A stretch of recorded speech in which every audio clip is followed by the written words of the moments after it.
Allez, c'est reparti. Autre projet prévu pour l'instant pour la fin d'année 2021, la fin d'année en cours. Il s'agit de Batman Gotham City Chronicles avec la saison 3.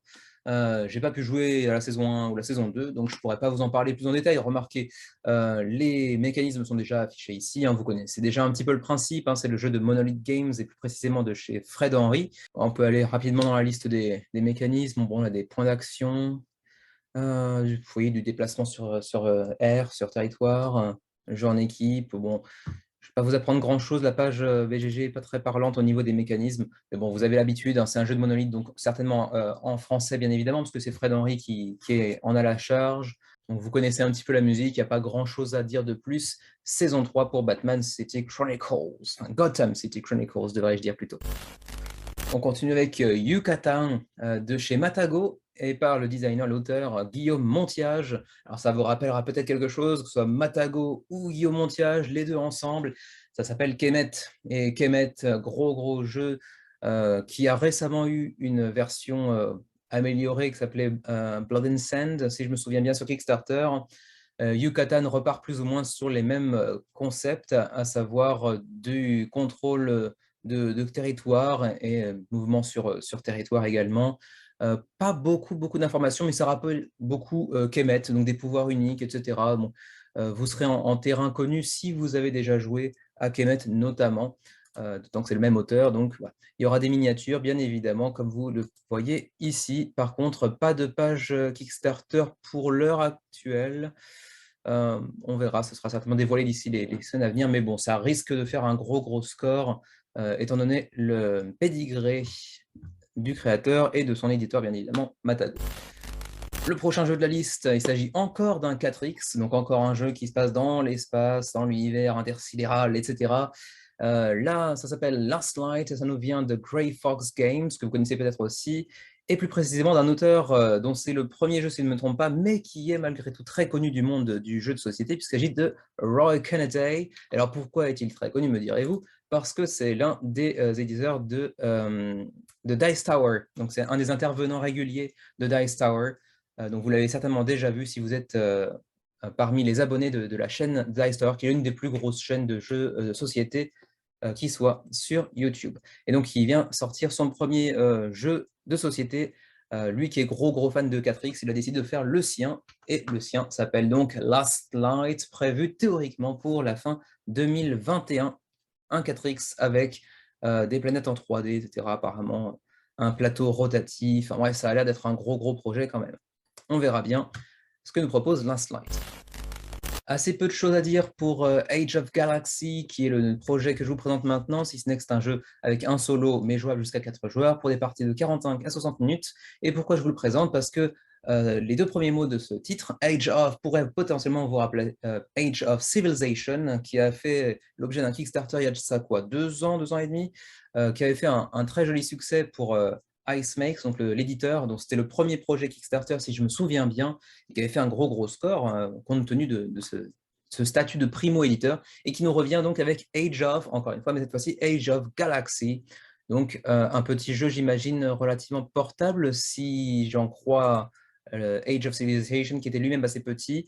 Ouais, ça reste assez petit, mais un petit peu plus conséquent quand même, apparemment, que Age of Civilization. Il y aura des petites miniatures assez simples, des cubes, etc., des cartes. Bon, ça va certainement reprendre certains des mécanismes proposés dans Age of Civ. On verra. Apparemment, vous pourrez faire une expérience de 4X, là encore, mais dans un jeu plus condensé en termes de matériel. Il y aura apparemment 3 factions, chacune ayant leur pouvoir unique, et vous pourrez explorer des systèmes, coloniser des planètes, rechercher de nouvelles technologies ou construire des vaisseaux spatiaux, etc. Voilà, je vous laisserai un petit peu découvrir ça. Le matériel n'a pas l'air mal du tout, hein. Ça a l'air un peu plus, comment dirais-je, ça a l'air d'être un peu mieux budgété que Age of Civ, qui était un petit peu plus cheap en termes de matériel. Et la direction artistique n'a pas l'air vilaine non plus, donc à surveiller. Si c'est dans le même prix en plus que Age of Civ, potentiellement, ça pourrait être assez sympa. Il y a quelques minutes, je vous parlais de Yucatan, de chez Matago, qui explore un peu la civilisation aztèque cette fois-ci, après Kemet qui était plutôt en Égypte. Eh bien, on repart du côté des Aztèques avec Ahau, je ne sais pas si je prononce ça bien, qui nous vient de Apeiron Games, inconnu au bataillon. On va juste faire un petit tour sur la page. Non, c'est leur premier jeu. Leur premier jeu, donc Ahau, si je prononce ça bien, qui devrait arriver aussi donc dernier trimestre de 2021 sur Kickstarter, je pense. Oui, c'est Kickstarter, j'ai déjà la page qui est ici.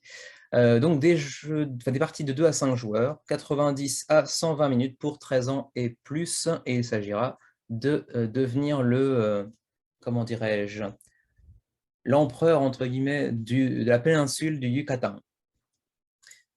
Alors, quelques images rapidement, bon, rien de transcendant apparemment. Bon, c'est pas vilain non plus, hein, mais rien d'extraordinaire a priori. En termes de mécanisme, on est sur du contrôle de territoire et du placement d'ouvriers. Donc, une combinaison de deux mécanismes que j'aime bien généralement pour aller explorer un petit peu cette culture maya. J'ai dit aztèque, mais c'était maya, excusez-moi. C'est là que j'ai tendance à mélanger les deux alors que ça n'a pas grand-chose à voir au final. Voilà pour Ahau et la page Kickstarter qui compte actuellement 426 abonnés. Bon, l'avantage de cette deuxième partie de vidéo, c'est que ce sont des projets un petit peu plus éloignés dans le temps, donc on a un petit peu moins d'informations et ça va plus vite. C'est également le cas pour Hike.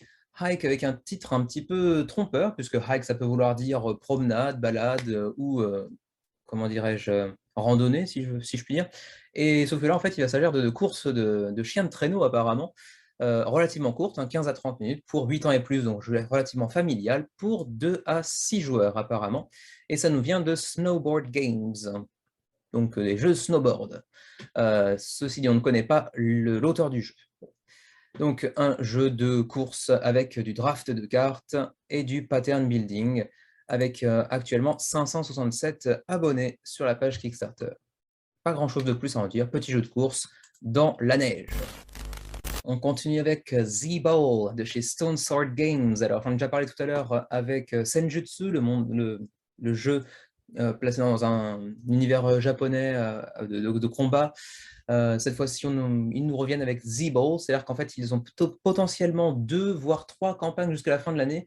Je pense qu'on a une ou deux qui vont certainement être décalées au début de l'année prochaine, sinon ça risque de faire surpopulation de projets chez Stone Sword Games. Même auteur d'ailleurs que Senjutsu tout à l'heure, Paul D. Allen. Voilà. Alors, c'est dans un monde, le monde de Dunion, où les animaux, après l'arrivée d'une comète sur leur planète, se sont vus attribuer des pouvoirs élémentaires. Et donc, à partir de ça, ils se sont dit, tiens, on va faire un championnat, une sorte de sport, d'où le Z-Ball. Et vous pourrez jouer des parties en 1 contre 1, en 2 contre 2, en coop, ou même à 3 joueurs. Bon, voilà, un jeu entre 1 à 4 personnes, 15 à 30 minutes, 8 ans et plus, donc assez accessible également, avec du card drafting, donc du draft de cartes, de la construction de decks, et puis des jets de dés apparemment à foison également, avec une direction artistique bon, plus abordable, familiale, on va dire, pas folle, mais pas vilaine du tout, avec des logos qui rappellent typiquement ceux des équipes de NBA ou de baseball américaines, c'est sympa. Voilà. Donc si vous êtes amateur de sport fictif, ça pourrait être assez marrant théoriquement. On voit ici donc des singes face à des panthères, j'imagine, ou je ne sais trop quoi, avec un lion dans le fond. Donc voilà, un petit jeu de sport fictif avec des pouvoirs spéciaux pour chaque faction, pour chaque espèce en jeu. Pourquoi pas, ça pourrait être marrant. Actuellement, ceci dit, ça risque de pas faire un gros résultat parce qu'on a seulement 46 abonnés sur la page Kickstarter. Donc, on verra bien ce que ça donne, mais pas un gros projet. Prochain projet, il s'agit de Quantum Shock, de 1 à 4 joueurs avec un solo ou du coop pour des parties de 90 à 120 minutes pour des joueurs de 14 ans et plus. Ça nous vient de Mark Ripoll de chez The Game Forger. Ça me dit quelque chose vaguement ce nom. Ils avaient sorti Pandemonium et c'est tout peut-être. Ouais, j'ai l'impression que c'est tout. Donc en fait, non, je ne connais pas. Ou alors de nom, vaguement. Donc on est placé dans un univers un peu horrifique avec des miniatures où il va simplement falloir survivre, hein, tout simplement. On est dans on peut contrôler le temps et l'espace, ce qui est plutôt très intéressant. On peut aussi faire des sauts entre plusieurs dimensions et on va essayer de rentrer chez nous en survivant, en fait, tout simplement. Petit aperçu sur les différentes images qui nous sont proposées. Alors, on a Ici, une des miniatures des personnages que l'on pourra certainement incarner, j'imagine. Alors, on a aussi des vilaines bestioles qui, visiblement, vont certainement essayer de nous bouffer ou faire quelque chose d'aussi ragoûtant. Voilà, on a ici un prêtre en miniature. Qu'est-ce qu'on a encore d'autre? On a un bishop, un archevêque ou je ne sais trop quoi, qui n'est pas humain celui-ci, qui est assez dégueulasse d'ailleurs. Qu'est-ce qu'on a encore? Binary man, qu'est-ce que ça vous fait dire? Un homme binaire. Ah, c'est dimension binaire plutôt que... Oui, d'accord. Ok, je vois. Bon, ça n'a pas l'air vilain en termes de matériel, en tout cas, ça donne envie. D'accord, un max de tuiles avec différentes pièces. J'imagine qu'on va s'orienter à travers les pièces. Ok, ok, je vois. Juste pour rappel, ouais, donc ouais, ils sont juste marqués comme mécanisme campagne, coopération. Donc bon, ça manque un petit peu de détails, mais visiblement il y aura un peu d'exploration à travers différentes tuiles. On verra bien ce que ça donne. Et en plus de ça, pour l'instant, il y a 2128 abonnés à la page et visiblement un drapeau français qui stipule que la langue française sera accessible, sera disponible, en tout cas au moins pour les règles en PDF, j'imagine. Donc voilà, Quantum Shock. Autre jeu espagnol, on en a déjà vu il y a 1 ou 2 minutes. Il s'agit de Fractal Beyond the Void, avec encore une fois un 4X. Décidément, les 4X sont le vent en poupe. Donc 4X avec des factions au pouvoir asymétrique et un système de combat apparemment intense. Là, on se place dans un jeu en Legacy, à en croire les mécanismes écrits par les auteurs eux-mêmes sur BGG. Gestion de main, donc en campagne, déplacement, point d'action. Qu'est-ce qu'on a d'autre encore? Un plateau modulable, des scénarios, d'accord, des pouvoirs variables selon les joueurs. Donc encore un 4X, encore un 4X avec des très belles illustrations d'ailleurs. Petites illustrations, j'en montre ici une, hein, avec Boroka. Ok. On va regarder quelques autres cartes. Ouais, c'est quand même ça a de la gueule. Hein, ça, faut bien le reconnaître. Alors les tuiles, ok, c'est très joli aussi. Ça a une vraie présence sur la table. Ça a l'air quand même assez joli, ça c'est sûr. On parle de factions asymétriques, de cartes tactiques, d'une galaxie qui vit comment dire, au-delà de simplement les actions des joueurs. Donc alors, ça pourrait être intéressant. Pas encore de page Kickstarter, ceci dit. Mais déjà pas mal de fans sur la page BGG. Bon, ça devrait quand même faire... ça devrait attirer pas mal de gens, je pense. Mais ceci dit, il y a beaucoup de 4X d'ici la fin de l'année apparemment, donc beaucoup de concurrence aussi. Pour ceux d'entre vous qui avaient eu la chance d'essayer Shadow of Killforth, ou qu'est-ce que c'était l'autre déjà? Bon, allons voir du côté de chez Tristan Hall, l'auteur du jeu Gloom of Killforth et Shadow of Killforth, entre autres. Dans le même univers, on vous proposera cette fois-ci Call of Killforth, a fantasy quest game, où il s'agira d'aller explorer des tropiques magnifiques, d'aller naviguer sur les mers, et de se construire votre propre histoire afin de sauver le monde à terme. Pour 1 à 4 joueurs, des parties de 45 à 180 minutes, c'est assez large aussi, pour 13 ans et plus. Et donc ça nous vient de Tristan Hall, comme j'ai dit tout à l'heure. Là, je pense qu'on repart plus ou moins sur des mécanismes similaires. On a donc du coop, des jets de dés, du plateau modulable, une sorte de RPG. On a du set collection, et puis des pouvoirs variants selon le joueur que vous allez incarner, enfin le personnage que vous allez incarner. Je ne vais pas vous lire toutes les descriptions pour pas trop prendre de temps. Il n'y a pas encore de page Kickstarter, mais ceci dit, les précédents projets de Tristan Hall ont fait d'assez jolis résultats, donc ça devrait être le cas à nouveau. La couverture est en tout cas assez jolie. On passe au projet suivant. Oh, quand la page est sombre, moi je suis tout rouge du coup. Ouh, c'est bizarre. Bon, j'aurais dû atténuer un peu la lumière. Bref. Slay the Spire. Pour ceux d'entre vous qui connaissaient le jeu vidéo, enfin le jeu en tout cas sur Steam, il s'agit d'un deck building avec une sorte de micro-campagne sur plusieurs donjons, on va dire. Vous pouvez incarner 4 personnages différents dans le jeu vidéo. Je ne sais pas ce qu'il en sera du jeu de société, mais en tout cas, c'est une adaptation du jeu de vidéo en jeu de société par Contention Games. Le problème, c'est qu'on ne sait pas encore trop quand ça sortira. Ça a été annoncé pour l'été, puis finalement, ça a été décalé. Là, pour l'instant, on se contente d'un Coming Summer, sauf que l'été est presque fini. On verra bien. Pour 1 à 4 joueurs, 45 minutes et plus. avec ici un co-op, ce qui n'était pas le cas du jeu vidéo. Donc je serais très très très curieux de savoir ce que ça pourra donner, parce qu'à la base, c'est un jeu en solo. Donc là, vous pourrez jouer certainement plusieurs personnages en même temps. Assez intéressant. Donc, avec l'opportunité de se construire un deck unique, de faire des rencontres face à des créatures assez étranges, assez bizarres, de découvrir des reliques dissimulant de pouvoirs immenses qui vous faciliteront votre progression. Et puis à la fin, donc un boss à détruire. Voilà pour ce qui est de Slay the Spire. Pour l'instant, pas de détails, en tout cas pas suffisamment. Il n'a même pas de page BGG pour l'instant. Mais à suivre. Il devrait faire un très très beau succès vu que le jeu vidéo lui-même a réussi à ameuter beaucoup beaucoup de monde. Et il est connu pour être un des meilleurs deck building en jeu vidéo. Pas encore de page BGG non plus pour Gaijin, qui est pourtant annoncé depuis 6, 7, 8, 9 mois, je ne sais plus. Un jeu post-apocalyptique dans un univers cyberpunk qui se situe au Japon, d'où le titre Gaijin, qui est un choix de titre assez étrange pour qui parle un peu japonais. Ça veut dire étranger, mais avec peut-être une connotation légèrement péjorative. Bon, bref.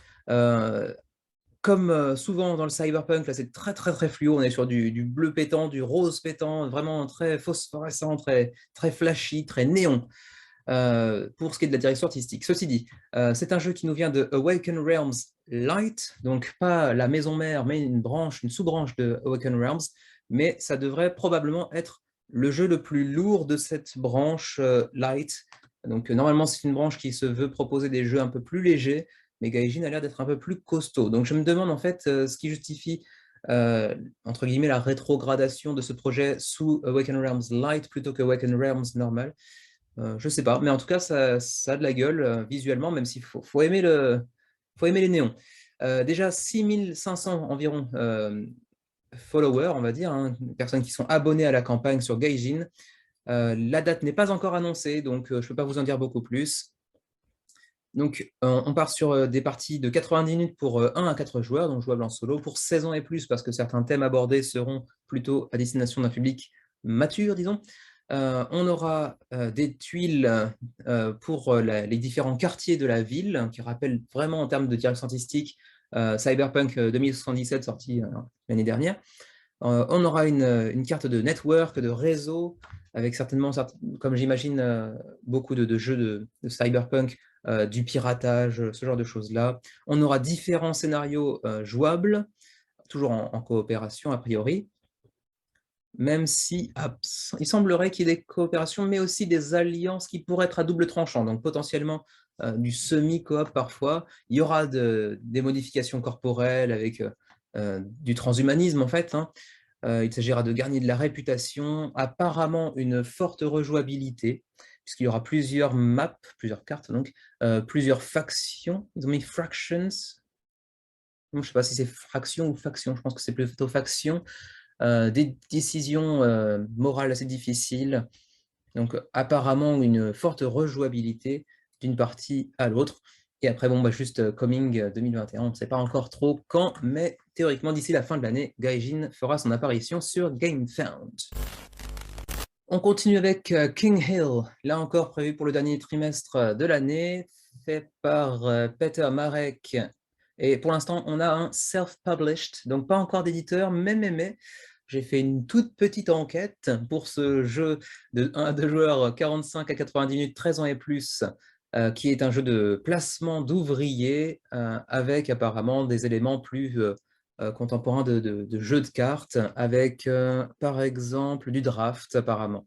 Il y aura une certaine dimension de gestion de ressources, si l'on veut aussi apparemment, avec artistiquement des illustrations très soignées, très jolies, dans un monde un petit peu utopique, visiblement, fantasy, heroic fantasy peut-être. C'est quand même assez joli, je viens de le dire. Les règles sont déjà disponibles sur BGG pour ceux que ça pourrait intéresser, même si ce n'est qu'en anglais pour l'instant. Alors, la petite enquête dont je vous parlais tout à l'heure, alors je suis allé faire un petit tour sur la page Facebook du groupe, du jeu. Je n'ai pas rejoint le groupe, ceci dit, hein, ils ont 123 pour le moment, mais parmi les membres affichés, au-delà de l'auteur lui-même, qui était voilà, ici, en troisième position, on a David Lockwood, qui est responsable des licences chez Lucky Duck Games. Donc, A-t-on là un nouveau jeu dans la besace de Lucky Duck Games? Ça n'a pas l'air impossible. King Hill, pour l'instant, pas beaucoup de détails, pas beaucoup d'illustrations à se mettre sous la dent, mais ça devrait être assez sympatoche. Et j'aime beaucoup le placement d'ouvriers. Peut-être sur Instagram ou sur Twitter, de, ouais, un peu plus de visuel apparemment quand même. Ouais, donc on s'oriente vraiment sur de l'heroic fantasy, je pense, hein. En termes de visuel en tout cas. On a même... oui, je suis pas sur Instagram, du coup, je peux pas voir autant que je le voudrais. Mais ça, peut-être rapidement... Ah, non, je suis bloqué. Bon, et vous voyez quand même un petit peu ce qui se passe rapidement. Peut-être sur Twitter. Oula, non, on n'est pas sur la même chose. Non, apparemment, il n'y a pas beaucoup d'infos là-dessus, par contre. Ouais, il y a quelques morceaux de cartes par-ci par-là. On voit un petit peu d'iconographie. D'accord. Bon, on verra bien ce que ça donne. En tout cas, King Hill, est-ce que ce sera un prochain jeu de chez Lucky Luck Games? À voir.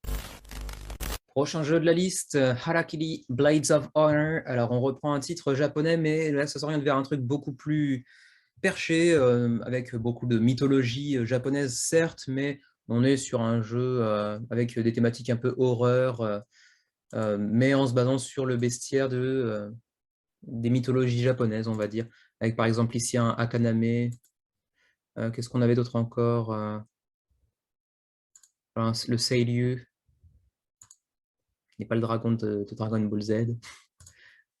Donc vous avez quelques illustrations pardon, ici qui sont toutes vraiment bien réalisées. Après, il faut aimer l'art, il faut aimer la direction artistique. Ici, le Ninja Hattori. Qu'est-ce qu'on a d'autre encore? Un Kappa, plutôt bien pensé, enfin plutôt bien réalisé. Un Onryo, donc un fantôme. D'accord, donc on est vraiment sur de l'horreur à la japonaise en termes de bestiaire, hein. Le Jikini, ok. Ah, on a Amaterasu, la déesse du soleil japonaise. En tout cas, visuellement, ça a de la tronche. Il faut bien l'avouer. Alors, par contre, de quoi s'agira-t-il? Revenons ici. Donc, on aura un jeu avec des points d'action, des jets de dés, des déplacements sur une grille, des plateaux modulables. Bon, pour l'instant, on n'a pas... c'est pas très très parlant. Est-ce qu'il y avait des images de jeux sur le plateau directement avec des cartes? Ah, on voit quelques illustrations des cartes, justement, avec la grille dessus. Il y aura des mouvements sur cette grille, des combats, hein, vous pouvez vous y attendre, évidemment. Ici, on a le cimetière, apparemment. D'accord. On n'a pas encore de visu sur les différentes cartes qui seront dans le jeu. Mais bon, en fait, il s'agira de plusieurs campagnes dans un jeu d'aventure et de fantasy dans un monde japonais un petit peu horrifique, à l'époque des samouraïs, mais dans une dimension un petit peu alternative, disons. D'accord. On verra ce que ça pourra donner. En tout cas, visuellement, ça donne quand même pas mal envie, même si moi, je ne suis pas trop fan de l'univers un peu horrifique, même si c'est placé dans le Japon. Mais après tout, pourquoi pas? Et je sais que ça attire déjà pas mal de monde, ne serait-ce que sur BGG, 242 fans sur la page BGG, c'est déjà beaucoup. Mais il n'y a pas encore de page un Kickstarter, je crois, hein, pas pour l'instant. Donc, à suivre. Juste un petit tour, j'ai vu là, Languages Planned. Est-ce qu'on aura des réponses concernant les différentes langues disponibles? Apparemment, on aura de l'espagnol et de l'anglais, pour sûr. Les autres, ça dépendra éventuellement de l'intérêt des personnes vivant dans d'autres pays et éventuellement des partenariats qu'ils pourraient être amenés à établir avec d'autres éditeurs étrangers. Bon, à voir. Un jeu qui devrait quand même attirer pas mal de monde, Harakiri Blades of Honor. Encore un jeu de coop avec Earth Under Siege Flashpoint qui devrait arriver dernier trimestre 2021 pour 1 à 4 joueurs, 60 à 90 minutes. Pour 14 ans et plus, c'est l'œuvre de Dark Horizon Games et plus précisément de son auteur Steve Kozlowski. A-t-il fait autre chose? Non, pas pour l'instant.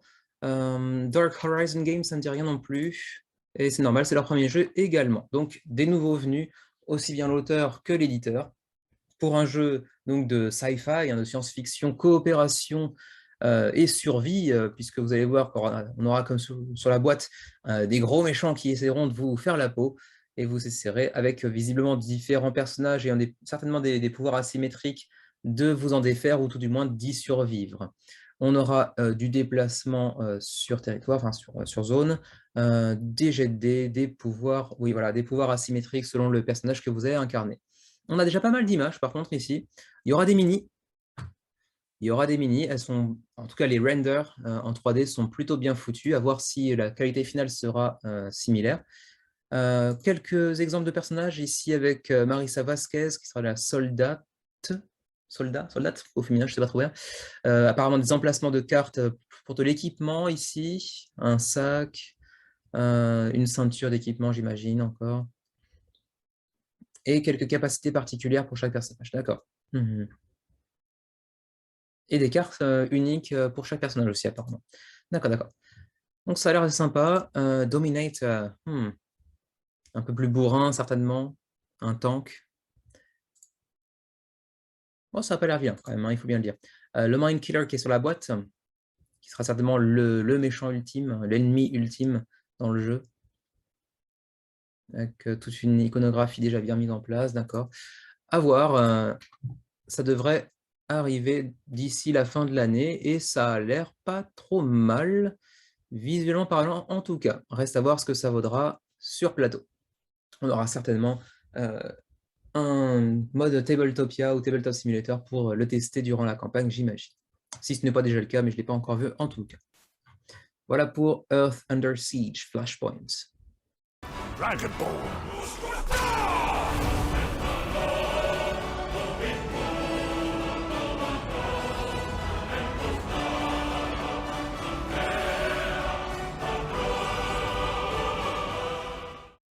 Prochain est également très très attendu puisqu'il s'agit de Skyrim, The Elder Scrolls, le dernier jeu donc, de la série Elder Scrolls pour l'instant. Skyrim qui avait fait un succès énorme sur les différentes plateformes sur lesquelles il est sorti. Donc ce grand jeu d'aventure en monde ouvert que je crois je n'ai pas fini. Je crois que je n'ai même pas fini. J'avais un petit peu trop de sentiment de liberté. J'aime bien les mondes ouverts, mais quand il y a un objectif spécifique vraiment vers lequel on nous oriente. On n'est pas trop libre non plus. J'avais adoré par exemple le troisième opus de The Witcher. J'ai bien aimé Skyrim aussi, hein, mais je m'en suis juste détaché parce que pas d'objectif qui me semblait plus important l'un que l'autre. Donc voilà, ça reste un excellent jeu. Donc là, ce sera visiblement un jeu de coop qui sera l'œuvre de Modiphius Entertainment, qui est connu pour Fallout, qui n'a pas forcément hyper bonne réputation. Qu'est-ce qu'il y avait d'autre? Ils ont une cinquantaine de jeux à leur actif déjà. On avait un jeu de Conan. On avait plusieurs, donc Fallout, ok. Fallout. Kung Fu Panda, ok. Siege of the Citadel, ouais, beaucoup de choses que je connais pas quand même. Ok, bon, en tout cas, ils ont signé une grosse licence, parce que là, Skyrim, ça devrait attirer du monde rien que pour le nom, même si pour l'instant, il y a assez peu de fans sur la page BGG. Donc, ce sera un jeu de toute façon coopératif, où j'imagine qu'il s'agira d'explorer le monde de Skyrim, de faire des combats. Vous aurez le choix entre plusieurs personnages ayant chacun leur miniature, parmi lesquels les races des Khajiit, je crois que ce sont les chats, enfin les chats humanoïdes, les Nords, donc les Nordiques, des elfes, etc. Vous aurez des armes, des sorts, etc. Donc, ça reprend vraiment le lore du jeu vidéo. Voilà, je pense que ce sera en partenariat qui plus avec Bethesda, l'éditeur du jeu vidéo. Oui, c'est ça, Bethesda. On le voit ici. Donc voilà, ce sera vraiment certainement une adaptation pur jus. Et d'ailleurs, on a déjà la page de GameFound. Ceci dit, il n'y a pas de détails pour l'instant. Donc bon, si ce n'est que ce sera pour 1 à 4 joueurs et qu'il y aura un mode solo apparemment. Mais bon, déjà 18 000 personnes. Voilà, je l'ai dit, hein, sur le nom Skyrim, vous écrivez Skyrim, forcément, il y a une masse de personnes que ça intéresse, ne serait-ce que pour le nom. Donc voilà, à suivre The Elder Scrolls V Skyrim. Alors attention, là on entre dans le territoire d'un des jeux que j'attends le plus dans cette fin d'année 2021.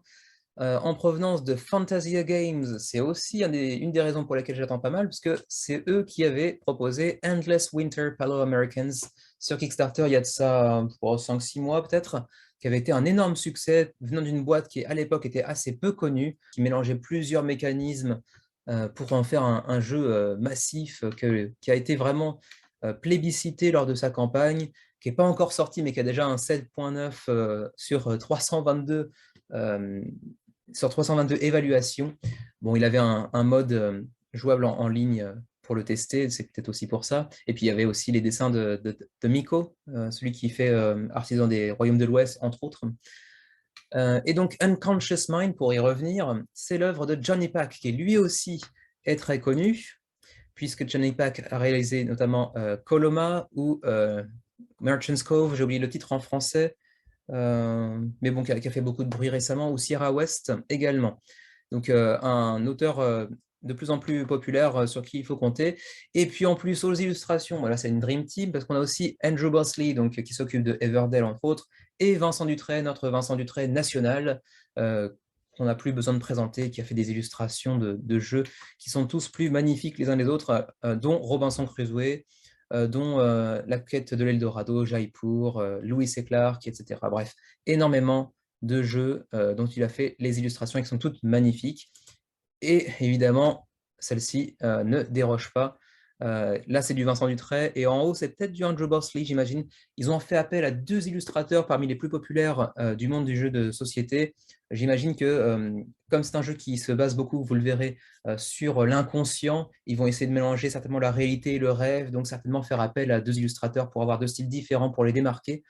Mais rien que de ce point de vue-là, enfin, la couverture est tellement belle, c'est super intéressant, super intriguant. Alors, on part sur un jeu de 1 à 4 joueurs, 45 à 90 minutes, donc relativement court, pour 12 ans et plus. Et on se place à Vienne, donc en Autriche, dans les années 1900, donc le première décennie 1900. Et on va donc du côté de chez Sigmund Freud, donc Freud, qui va révolutionner un petit peu la psychoanalyse, ou mettre en place la psychoanalyse. Après, on pense à ce qu'on veut de Freud, c'est pas la psychanalyse freudienne, c'est pas quelque chose en laquelle j'ai beaucoup de confiance. Don't worry about it.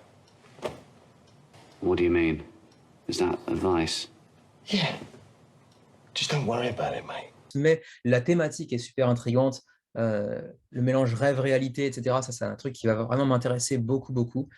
On aura donc du placement d'ouvriers, on aura du set collection, on aura des mouvements programmés à l'avance, on aura des contrats à remplir, des bonus de fin de partie, tous ces trucs qui sont vraiment parmi les mécanismes que j'aime le plus, donc il y a vraiment de grandes chances que je m'y intéresse de très près. Alors, on va regarder un petit peu ça quand même rapidement. Ce jeu mêlera différents mécanismes comme le placement d'ouvriers, le engine building, donc comment dirais-je, construction de moteurs, de ressources, des cartes multi-usages, de la programmation d'action, et puis votre but ultime sera de maîtriser les meilleures techniques thérapeutiques, d'établir votre bureau de psychanalyse et d'agrandir votre clientèle, d'analyser leurs rêves, etc. Donc, ça a l'air vraiment sympa sur le papier. J'ai vraiment très envie d'essayer. Et en plus de ça, bon, les illustrations, Bosley, Dutray, ça va faire un malheur de ce point de vue-là aussi. Elles sont toutes déjà très jolies, ça donne vraiment très envie. Voilà. Donc Unconscious Mind, un des jeux que je surveille le plus. J'espère qu'il sera d'ici la fin 2021 sur KS ou sur GameFound, on verra bien. Mais pour l'instant, ce n'est pas encore annoncé à 100%. Ça pourrait être 2022, à voir. Pour l'instant, pas de date officielle. Bon, là, ça va être rapide. On a très peu d'informations pour Hamlet. Il ne s'agit pas de l'œuvre inspirée de Shakespeare. Ici, c'est juste le hameau. C'est de la construction de villages à partir d'un hameau, avec du placement de tuiles, etc. Alors, vous me direz pourquoi ça t'intéresse à ce point-là, alors que tu connais si peu de choses pour l'instant du jeu. Déjà, il y a un mode solo de David Turchi, donc c'est déjà intéressant. Et en plus de ça, ça nous vient de David Cherkop et de Mighty Boards. Alors, David Cherkop, c'est celui qui a fait La quête du bonheur, qui est un jeu que j'apprécie beaucoup, y compris en solo, très sympa. Et puis Mighty Boards à l'édition, qui a fait notamment Vengeance, qui a fait Excavation Earth plus récemment, ou également le Roll and Write de Vengeance aussi, que j'ai backé il y a 3-4 mois de ça, je crois. Qu'est-ce qu'on avait aussi? Pris de Petrichor, qui avait fait un joli succès aussi. Post-Human Saga, qui était un peu plus mitigé, ceci dit. Que je retrouve ça. Voilà, ici, Vengeance Roll and Fight, que j'ai backé récemment. Donc, quand même, 2 noms intéressants. On verra bien ce que ça donne. Donc, Hamlet. Peut-être fin 2021 normalement pour la campagne, mais là encore, ça pourrait bien être du 2022 aussi. Mortal Kombat. Le sort de la Terre va dépendre de vous. Pardon. The Miniatures Games. Alors bon, là c'est Jasco Games, donc Jasco a pris l'habitude de prendre du retard sur beaucoup de ses projets. Je les connais assez peu, je connais juste de réputation, justement le fait qu'ils sont souvent à la bourre. C'est aussi qui était censé faire Dragon Ball Z, The Miniature Games, mais qui, je crois, n'est pas encore sorti, si je me souviens bien, qui a été annoncé en 2017, qui est toujours pas là, hein. Donc, bon, c'était un petit peu la même chose pour Mortal Kombat, qui a été annoncé, puis repoussé, puis repoussé, puis repoussé. Donc, faut voir, c'est pas une compagnie qui a amassé des masses de confiance de la part des joueurs, mais qui a su investir sur différentes IP, donc des propriétés intellectuelles, donc des licences célèbres. Ici, Mortal Kombat. Ce sera donc pour 2 à 6 joueurs, des parties de 30 à 180 minutes, ça c'est large, pour 17 ans et plus, parce que bon, c'est un petit peu gore, etc. Bon, mais bien sûr, les miniatures seront très jolies, c'est un peu leur spécialité, il faut dire. Ici, vous avez Liu Kang, Kung Lao, Shao Kahn. Alors, je vous dis ça, je ne connais rien. Je connais vite fait les personnages de vue comme ça, mais je ne joue pas tellement à des jeux de combat et encore moins à Mortal Kombat. Donc, bon, on aura un jeu visiblement de deck building ou de pool building à voir, hein, du dice rolling, donc évidemment du jet de dés, de la gestion de main, des pouvoirs variables selon les personnages que vous incarnerez. Bon, logique. Ici, on voit beaucoup de miniatures, mais pas beaucoup d'autres choses en fait en termes de matériel. Peut-être quelques arènes ici. Voilà, donc ce sera des arènes avec visiblement du 5 par 4, quelque chose comme ça. Je sais pas, on verra bien. Donc à voir. Le jeu, tout comme le film récemment, ont fait des plutôt beaux succès apparemment. Donc ça devrait attirer un max de monde quoi qu'il arrive. Mais bon, Jasco Games, pour l'instant, ça inspire pas trop confiance. À voir. On verra bien. Prochain jeu, là encore pas de page Board Game Geek pour l'instant. Il s'agit de Esopia, qui est l'œuvre d'un Italien dénommé Daniele, je crois, j'ai pu parler un petit peu brièvement avec lui sur son Discord, à qui l'idée est venue de faire un jeu durant l'été 2018 alors qu'il était hospitalisé, qu'il ne pouvait pas bouger. Il s'est dit tiens, je vais faire un jeu, et il a fait un jeu. Voilà. Donc Esopia, ce sera un jeu de confrontation qui mélangera un petit peu, comment dirais-je, jeu de cartes à collectionner avec des parties tactiques sur un plateau de 5 par 5. On l'a déjà vu un petit peu tout à l'heure, avec des cartes, donc voilà que vous voyez ici, que différentes valeurs, différents effets pour chaque carte. Ça a l'air assez joli. C'est pas vilain. Il a déjà fait quelques vidéos en anglais ou en italien, si vous êtes italophone, pour présenter un petit peu le jeu plus en détail. Il y a aussi les règles du jeu disponibles en anglais, apparemment. Et vous aurez accès à 4 races, donc les humains, les elfes, les nains et les animaux. C'est à peu près tout. Pour l'instant, on n'en sait pas beaucoup plus, si ce n'est que théoriquement, Esopia devrait sortir courant 2021 sur Kickstarter. On verra bien ce que ça donne. Peut-être l'onglet The Game qui donne un peu plus d'informations. Je vais prendre une minute pour regarder un petit peu avec vous quand même. Un peu plus de détails sur le gameplay également. On aura des capacités de génération qui seront activées en début de tour, s'il y en a en jeu. Ensuite, on gagnera notre valeur de mana. Ensuite, on tirera une carte de notre deck ou depuis le mana. D'accord. Ensuite, on pourra jouer des créatures, des sorts ou des cartes de soutien également. Donc, on verra bien. Pour l'instant, je ne sais pas trop vers quoi on s'oriente, mais bon, projet à suivre malgré tout. Et Sopia d'ici la fin de l'année 2021. Prochain projet, il s'agit de Beyond Humanity Astro Miners. Ça vous rappellera peut-être quelque chose, puisque Beyond Humanity Colonies vient des mêmes auteurs, des mêmes éditeurs également, à savoir Three-Headed Monster. Beyond Humanity Colonies, c'était ce jeu assez révolutionnaire qui est arrivé sur Kickstarter il y a 1 an et demi de ça environ, je crois, et qui propose un matériel assez fou avec des miniatures au sein desquelles sont incorporées des puces et donc qui pourront gérer une IA. On va jouer en coopération, si je me souviens bien, pour développer une colonie sur une planète qui n'est pas la nôtre. Et donc, toutes ces puces RFID, voilà, où vous pourrez scanner vos cartes sur certains éléments du jeu, sur certaines miniatures. Xavier l'a baqué pour, je crois, 1,5 €. Moi, non. Mais j'ai très hâte de pouvoir le tester aussi parce que c'est à mi-chemin entre jeux, enfin, comment dirais-je, entre jeux vidéo et jeux de société, hein. C'est un jeu augmenté par puce RFID, c'est encore assez rare pour être signalé. Et est-ce que Beyond Humanity Astro Miners reprendra ce genre d'éléments? Là-dessus, je pense pas, j'ai pas l'impression d'après les premières informations qu'on a pu voir, mais en tout cas, c'est le même univers. Il s'agira ici euh, d'aller envoyer des équipages pour aller chercher des ressources sur une ceinture d'astéroïdes. Donc pour 2 à 4 joueurs, jusqu'à 6 avec une extension qui est déjà prévue apparemment, pour des parties de 45 à 80 minutes, 12 ans et plus. On aura du draft, on aura du set collection, des jets de dés et du placement d'ouvriers ou peut-être du placement de dés. Je pense que c'est du dé plutôt ici. On voit que certains dés sont placés sur certains emplacements particuliers, donc je pense que c'est plutôt du placement de dés que du placement d'ouvriers. On aura plein de petites miniatures, mais j'ai l'impression que il n'y aura pas de matériel aussi fou que la dernière fois. Donc ça devrait être aussi un petit peu plus abordable, parce que je me souviens que Beyond Humanity Colonies était assez cher par contre. Donc voilà, à suivre pour Beyond Humanity Astro Miners.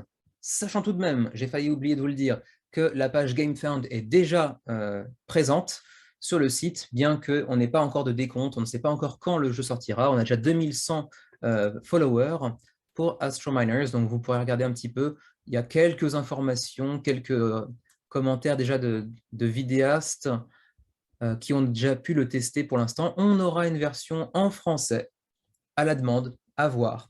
Ce n'est pas encore garanti, ça dépendra certainement du nombre de backers, etc. Donc, vous voyez quelques éléments du gameplay qui sont dévoilés également, quelques vidéos. Si vous n'êtes pas anglophobe, vous pourrez aller voir quelques vidéos qui vous donneront un peu plus d'informations.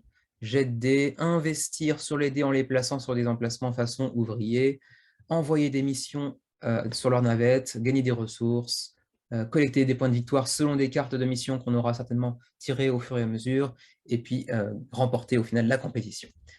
À voir, mais un projet dans le même univers que Beyond Humanity Colonies, c'est forcément intéressant. On verra bien.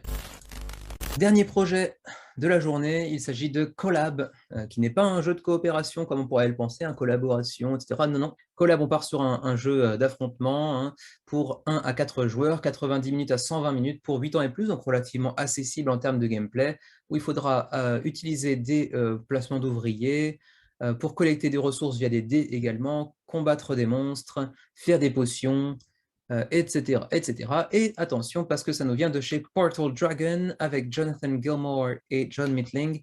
Alors, les trois noms sont un petit peu connus. Portal Dragon, parce que c'est de chez eux que vient Paul Myland.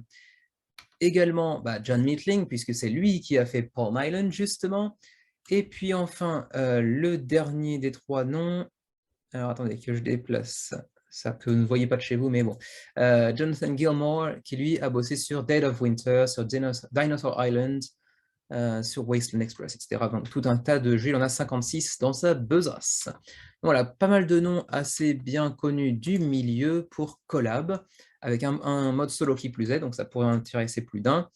Donc, comme je l'ai dit tout à l'heure, on a du placement d'ouvriers, du Take That, donc pas mal d'interactions visiblement, des jets de dés, du deck building peut-être, ou du back building, on verra, et du contrôle de territoire également. Pour les illustrations, on en a un petit peu sur le BGG, mais on a un petit peu plus sur le site de Portal Dragon, avec cette illustration qui se déplace avec la souris. C'est assez charmant, c'est assez sympa. Potentiellement, ça peut filer un peu la nausée aussi. Donc voilà, pour Collab. Pour l'instant, on n'a pas grand-chose à se mettre sous la dent. Je pensais qu'il y en aurait plus sur le site, mais en fait, pas tellement, non. Et en fait, plus sur Board Game Geek, apparemment. Bon, écoutez, c'est dommage. Donc voilà, vous aurez une idée du plateau, avec les miniatures que vous pourrez y apposer, la masse de dés derrière pour les ressources. Les illustrations sont plutôt très jolies. Est-ce que l'illustrateur ou l'illustratrice est connu? Non, apparemment, pour l'instant, on n'a pas son nom en tout cas. Donc voilà pour Collab. À voir ce que ça donne, mais en tout cas, John Mitling, Portal Dragon, ça peut être intéressant quand même. La campagne de Paul Myland avait fait un gros buzz à l'époque. C'est un bon jeu que je ressors encore de temps à autre en solo, mais c'est pas mon jeu préféré non plus. Et voilà, 45-46 projets vus. En tout cas, il y a de quoi faire d'ici la fin de l'année 2021, que ce soit sur Kickstarter ou sur GameFound. On aura de quoi se nourrir, de quoi dépenser notre argent dûment gagné. Allez, on va peut-être terminer par un top 5 rapidement de mes jeux des jeux qui, moi, m'intriguent le plus, devrais-je plutôt dire, d'ici la fin de l'année sur les plateformes de financement participatif. Un petit top 5. Donc, c'est en fait un top 5. J'ai essayé de faire un top 5, mais en fait, c'est un top 7 parce qu'il y en a vraiment 7 qui m'intéressent plus que les autres. Donc, j'ai pris les 7 premiers. Le 7e, c'est City of the Great Machine, un contre tous dans un univers un peu steampunk avec des illustrations assez sympas, je trouve. Un univers steampunk victorien qui me plaît pas mal, un plateau qui a l'air d'avoir une vraie présence avec du placement d'ouvriers qui plus est. Moi, ça m'attire pas mal, même si pour l'instant, l'auteur est un illustre inconnu, selon moi, enfin pour moi en tout cas. Le prochain, c'est Gaijin, parce que bon, ça se passe au Japon quand même, et puis c'est du cyberpunk, un style qui m'intrigue, même si pour l'instant, j'ai jamais encore joué à un jeu de cyberpunk, mais ça m'intrigue pas mal. Après, bon, c'est un jeu en campagne. Oui, un solo, c'est déjà ça, on pourrait y jouer même s'il n'y a personne avec moi, éventuellement. Les tuiles de ville, comme ça, les districts de la ville séparés en tuiles, ça me plaît pas mal aussi. La map de network avec les possibilités de piratage, les différents scénarios, etc. Ça m'intrigue pas mal. La direction artistique toujours très soignée chez Awaken Realms, mais j'attends de voir pourquoi ça a été déplacé en Awaken Realms Lite plutôt que Awaken Realms de base. Et puis aussi, bon, parce que c'est typiquement des jeux que j'aurais du mal à sortir, même s'il y a un solo malgré tout. Donc, quand même, numéro 6 uniquement. Skyrise, que j'attends pas mal aussi en numéro 5, parce qu'il nous vient de chez Roxley déjà. Donc, Roxley, généralement, c'est du bon. Xavier et moi, comme vous le savez peut-être, on aime beaucoup, beaucoup, beaucoup Dice Throne. On a, je sais pas, 150, 200 parties derrière nous. On a beaucoup moins aimé Steampunk Rally Fusion, c'est vrai. J'attends aussi prochainement leur prochaine livraison, ça devrait être Radlands, que j'ai backé début d'année, je crois, et qui devrait arriver dans 2-3 mois, il me semble, quelque chose comme ça, que j'attends pas mal. Ça aussi, ça a l'air d'être assez sympa. Et donc, Skyrise, ne serait-ce que le pitch de base, d'incarner des architectes dans un futur lointain pour construire une ville dans les nuages, ça me plaît bien. L'art de Andrew Bosley aux illustrations, c'est forcément super tentant aussi. Donc, curieux d'en voir un peu plus de la part de Skyrise, que pour l'instant, on manque quand même pas mal d'informations. Numéro 4 dans ma liste, il s'agit de Eleven, Football Manager. Ah, ouais, quand même. J'aime bien les jeux de gestion, les jeux de management de football sur PC. Donc, si je peux passer beaucoup moins de temps dessus et jouer un petit peu plus aux jeux de société grâce à ce jeu éventuellement, je dis pourquoi pas. On verra bien dans une semaine environ ce qu'il en est, mais c'est vrai que ça m'attire pas mal, faut bien le dire. Il y a une chose qui pourrait m'empêcher, enfin plusieurs choses qui pourraient m'empêcher de contribuer éventuellement, c'est l'absence de partenaires de jeu parce que personne ne s'intéresse au foot autour de moi, ce qui est plutôt bien. J'aimerais bien ne pas avoir à le baquer. Et puis une deuxième chose, c'est le prix, à voir combien ça sera évalué en termes de prix, mais en termes de matos, c'est quand même essentiellement des cartes, des tokens, quelques plateaux par-ci par-là. Je pense qu'on devrait s'en sortir pour 50, 60 euros, à voir s'il y a des extensions, etc. Faut voir. J'espère ne pas avoir à le baquer, mais je sens bien que je vais finir par le baquer. On verra bien. On arrive sur le podium et en position numéro 3, c'est Sankokushin 5 Sacrifices. Même si, comme je vous l'ai dit, la hype est pas mal tombée de mon côté,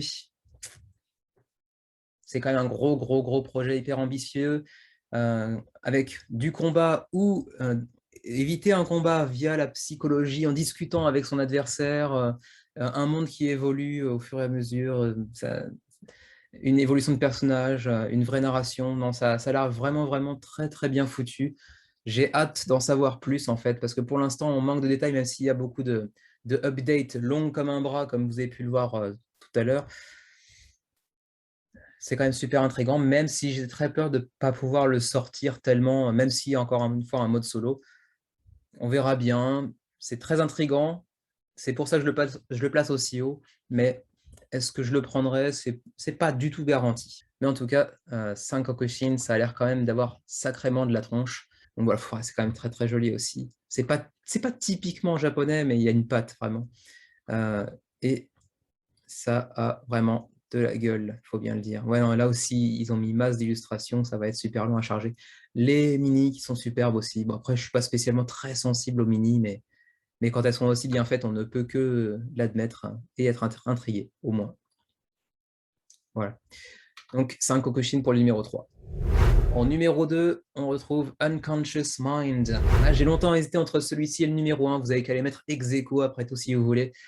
Ne serait-ce que parce que, bon, Johnny Pack, Andrew Bosley, Vincent Dutray, Fantasia Games, ça fait déjà pas mal d'arguments pour justifier ne serait-ce que l'intérêt pour ce jeu, et puis la thématique, vraiment originale, vraiment unique, même si ça a déjà été abordé plus ou moins, le monde du rêve, la frontière entre le rêve et la réalité, etc. Mais mêler ça avec du placement d'ouvriers, du set collection, des bonus de fin de partie, etc. En plus, pour des parties relativement courtes, 45 à 90 minutes, 1 à 4 joueurs, donc un solo qui plus est, donc quand même, il y a beaucoup, beaucoup de choses qui m'intéressent là-dedans. Ça, c'est quasiment une contribution sûre. Hein. On verra bien. Et en numéro 1, ex aequo, on va dire, avec Unconscious Mind, parce que j'ai pas envie de me décider, c'est Mythwind, parce qu'un jeu de 1 à 2 joueurs, quoi qu'on en dise, je joue quand même majoritairement à 2 avec Xavier, du placement d'ouvriers, de la coopération avec un petit peu de RPG, des illustrations magnifiques dans un monde de fantasy qui, lui comme moi, apprécions beaucoup, avec une vraie progression d'une partie à une autre, avec un système de sauvegarde, etc. Non, c'est quand même très, très, très aguichant. À voir, je pense que ça risque de coûter assez cher, notamment du fait des nombreuses miniatures. Mais bon, en attendant, si on part pas sur un jeu trop cher, il y a quand même de fortes chances que j'y aille aussi. Mais bon, on n'est pas à l'abri d'une déception après tout. Hein. C'est quand même un premier projet, je crois, pour Brandon McCaskill, Nathan Lodge et puis Ah non, c'est pas leur premier projet. Ils en ont fait quelques-uns au préalable que je ne connais pas. Non, je les connais pas. Mais bon, je sais pas. Ça m'intrigue quand même vachement ce jeu. Donc on verra bien. J'espère presque être déçu, autant que j'espère ne pas l'être. On verra bien. Vous me direz ce qui vous intéresse le plus parmi tous ces projets. Je vous en ai présenté combien rapidement là? Je suis à 48 projets présentés. Vous me direz lesquels vous intriguent, lesquels vous intéressent les plus, lesquels vous avez déjà l'intention de backer Day One, lesquels vous avez découvert éventuellement durant cette petite vidéo, cette petite qui n'est pas petite d'ailleurs, cette grosse vidéo certainement coupée en 2 parties. On verra bien. En tout cas, merci de m'avoir suivi. J'espère que ça aura pu vous apporter quelques informations, que vous aurez pu programmer un petit peu plus vos dépenses de fin d'année. Et puis, merci encore d'avoir visionné cette vidéo et on se retrouve très bientôt. À la prochaine!